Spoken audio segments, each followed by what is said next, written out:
Can I just ask a question? Are you all directors? The fierce competition, my God. So I have to fear you all as well.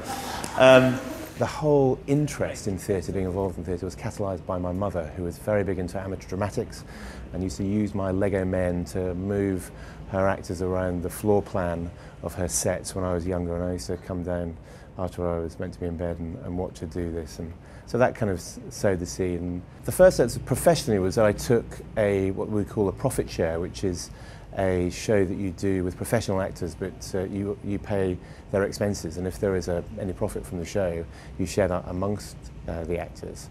And I took that to the Edinburgh Festival in 1993 when I was 23, a production of Othello. Unfortunately, that was quite successful and transferred to London, and that kind of set me on my way. And after that, I did some assistant stage management, worked in comedy, and my first big break happened when I became assistant director at Chichester Festival Theatre in 1996. So much of this is to do with luck, as I'll explain. When you're young, you're striving for that opportunity to make your way in, and the misconception is that once you get that, then it's plain sailing.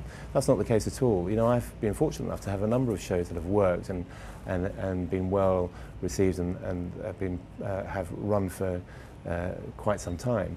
But that doesn't take away from the fact that the next day you're starting at square one again, trying to get the next show on and seeing where that takes you, and the fact that it's sustaining a career is as difficult as it is getting your first break. It's up to you to sort of pull your sleeves up and get out there and get the projects up and running and pull projects together. I didn't quite realise how much producing is involved in being a director as well as the actual directing itself. You have to get shows up, you have to get actors into those shows.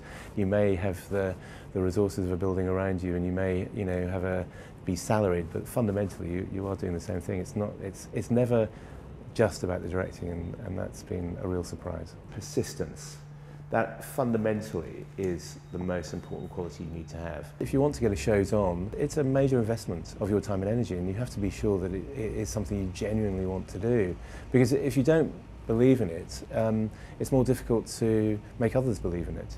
And then in terms of actually preparing for rehearsal, the key thing is to make sure you're very prepared, that you know all the circumstances, the conditions of the play, you have a sense of the characters, but equally at the same time don't try and make decisions on behalf of the actors. It's the actors who are playing the characters, not you. I try and create an environment where people feel they have a voice, that whether you're the lead actor or whether you're playing the smallest parts, or whether you're stage management, whether you're the assistant stage manager, just make sure people feel they have a voice and they can that it's a proper collaborative experience, and try and keep things.